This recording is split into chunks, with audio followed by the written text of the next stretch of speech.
శివుని ఆత్మలింగాన్ని తీసుకొస్తానని ప్రమాణం చేశాడు. లంకాపురి నుండి కైలాసం దాకా ప్రయాణం చేశాడు. ఆత్మలింగం నిరాకరించబడ్డమే కాక శివదర్శనం కూడా లభ్యం కాలేదు అసురుడికి.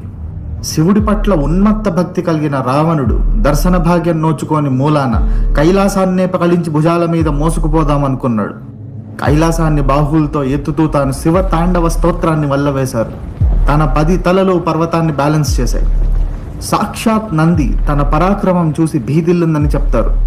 రావణాసురుడి మీద ఎక్కడో ఒక చిన్న కనికరం ఉంది కాబట్టి పరమేశ్వరుడు కేవలం తన ఎడమకాలు బొటన వేలుతో పర్వత శిఖరం మీద అలా కాస్త ఒత్తాడంతే.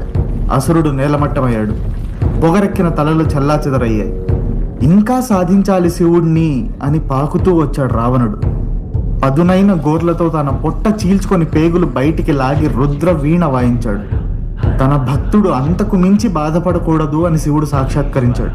రావణుడి శివ తాండవ స్తోత్రానికి శివుడు తాండవమాడారు. కర్మను నాశనం చేసేది తాండవం, దుర్మార్గాన్ని తొక్కిపడేసేది తాండవం, భక్తులను మైమరిపించేది తాండవం. ప్రతి యోగి తపస్సు చేసి మరీ చూడాలనుకునేది తాండవం. ఆయన నాట్యం మనోజ్ఞమైనది, ఆయన భంగిమలు సర్వజ్ఞములిచ్చేవి. ఆయన తాండవం